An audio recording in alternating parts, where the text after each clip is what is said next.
Hello everyone. So today I wanted to talk about toxic people with narcissistic traits and that also use black magic. So I've been since I was really young. I was living with my grandmother. Well, when I was years old, sorry. And my grandmother always has been a narcissist person, and my mother also had narcissistic traits because she was raised by a narcissist. And as I was growing up, I developed some narcissistic traits myself until I decided to really be responsible for my own life, for my own choices, and to heal myself, to become a better version of myself. So what I've learned was there are some things in common that are really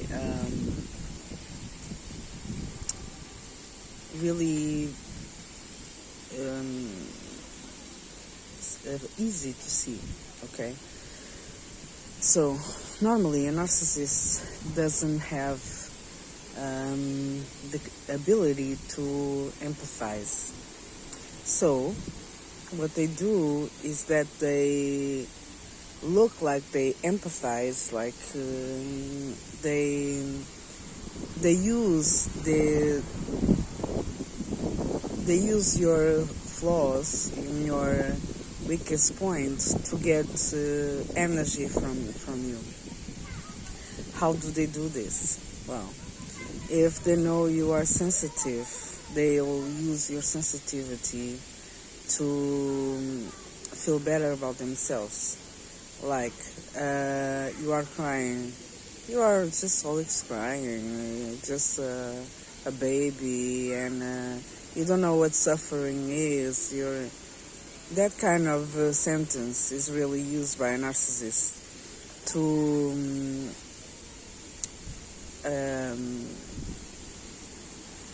drain energy out of you and to feel better about themselves. Like, they underestimate your emotions, they underestimate your feelings, saying that you don't know nothing about suffering, you don't know nothing about being sad, because you are not allowed to be sad around a narcissist. And that's how they make you feel bad for feeling sad or feeling hurt, you know. Another thing is that they don't ever take responsibility for what they do wrong to you. If you say to them a compliment or whatever, yes, they will accept it. They will love it. They live for being worshipped, and you know. But if you don't, if you call them for their responsibility for their actions, what they will do is they will use anything that you've done wrong to them to blame you, and also everything that they did for you to blame you. And what do I mean by that? Imagine you had a discussion with the narcissist, and you told them narcissists will have all the arguments possible to make you lose your temper, and when you lose your temper, you will be blamed for it. So the narcissist will remember the things that you said when you were angry at him, like when you were disgusting. You said you were stupid, you were ass, whatever. When you do lose your temper and you start to say bullshit, And they will use that against you. That time you said this, that time you said that time you said... they will use every single time. And also they will say how ungrateful you are, because they give this to you, they gave that to you, they did that for you. Everything that they always done for you will be used against you when you try to take to charge him to make him be responsible for an action that is hurting you or is making you feel bad about yourself or bad about a situation. There's not a possibility to have a dialogue, a healthy dialogue with the narcissist. So I had this example as I grew up, which wasn't the best one, but I knew a lot. It was a great example for me to understand what I should not do to others, because I didn't feel good when someone did that to me. And later, just in a grown up, I was in my spiritual awakening. I realized that my grandmother also did black magic. So now I can associate the narcissistic traits, like the really heavy narcissistic traits, the ones who don't have any kind of empathy, with black magic, with the entities attached to the body, to the mind of that person, that really manipulates every single thing, every single reaction that they do, so they can get energy from it. So, and one of the things that she had was that from one day to another, she started to be with the headache, really heavily, headache crisis, bellyache. Also, she had parasites, a lot of parasites in her belly, in her intestine, gases, a lot of gases. She really suffered with gases. I mean, heavily.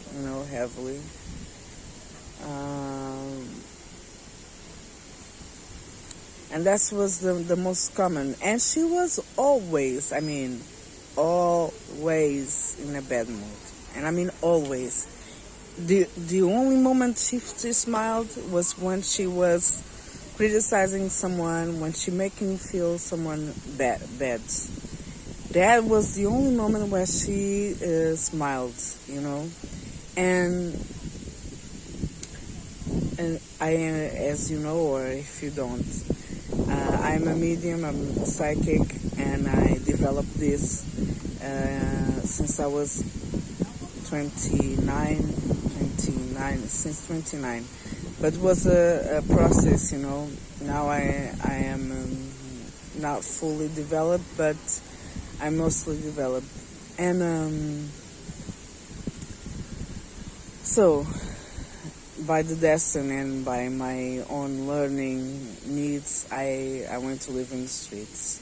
So, a guy approached me to ask me if I wanted to dinner, if I did have dinner, because he realized he was watching me before, and he realized that I was living in the streets. So he realized that I'm vulnerable. Okay. Well, he was cute. He was educated. So I said yes. After that, we dated. We went out. It was just a couple days, and he bought me things. He bought me a new bag. He gave me money to eat, and he was always available, The one thing that he did was, one day he said, I will call you in the morning. He didn't. And that day he went out with other friend, and he was, and I just felt it was just to, provoke me. Well, it didn't have the effect he wanted, so I sent him a message, told me if he wanted to call, and he said, I'm busy now, I will call you later. You okay? So, that day I just hung up my phone at 20 to 30 p.m. He knew where I was staying, the location where I was sleeping, and he was crazy looking for me, and I wasn't answering because my cell phone was off to don't waste a battery. And he left home. I felt that he was searching for me because I woke up like midnight and I felt that, but I thought it was just whatever. I didn't have to be with him that night. So what started to happen was that since I was talking with him and I was hanging out with him, he was really negative. He was always saying that the people, the motive that he was lonely and he was sad, he was angry, was about that other people. He would blame everyone else for it. And I said, you are being really negative, and you are saying these things to people. Like he said to me, I told him I was medium and I speak with my spirit guys, and he said, "Oh, that's bullshit. That's religion stuff." And I said, first of all, I didn't say I was religious. I said I am spiritual. That's something different thing. And second of all, I don't allow it for you to disrespect me. If you don't believe it, if you have another point of view, that's okay. But I won't allow it for you to diss my beliefs because are different of yours. And he was like, I am not trying to do that. No, you are trying to do that, and you don't fool me. And he started to fight. This was in the night where we had dinner. And since then, I started to realize that my energy shifts. And I was angry, I was negative, and it wasn't like that before I met him. So that was truly a red flag. So then we'd spend like 2 days without seeing each other. And when he went to vacations, he wanted me to have a place to store my baggage. And as soon as he said that, it was the second day. As soon as he said that, I just felt control. The energy I felt was control. I can have access to her things, to anything, whatever I want. So I didn't feel it was a genuinely gift, And I said, no. My spirit guides just screamed like, no, don't accept it, don't accept it, don't accept it. And I said, okay, I won't accept it. So I said no. As soon as I said no, he was just trying to, oh, you get this, you get, no, you can have this. And I won't accept it because you want me to, and he was saying, I trade this for your company. Well, I am in a holiday. And I said, well, what do you want is for me to be always available for you when you want it, while I have a place to be or sleep and leave my bag. So I said no. For me, that's not okay because I don't know what will happen tomorrow.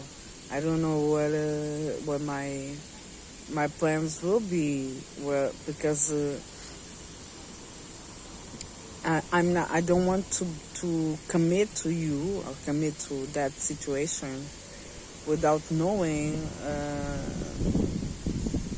what is going to happen tomorrow. So, and he say, "Oh no, you can do it or whatever." So he didn't accept my no. So I had to say no. I'm telling, I don't accept it.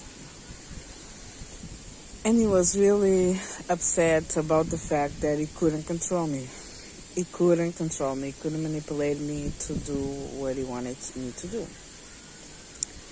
And as I was with him, I was feeling really heavily. So I realized and then when he really got on vacation, he got really sick, but really, really sick. And the things that he told he was feeling was exactly like my grandmother.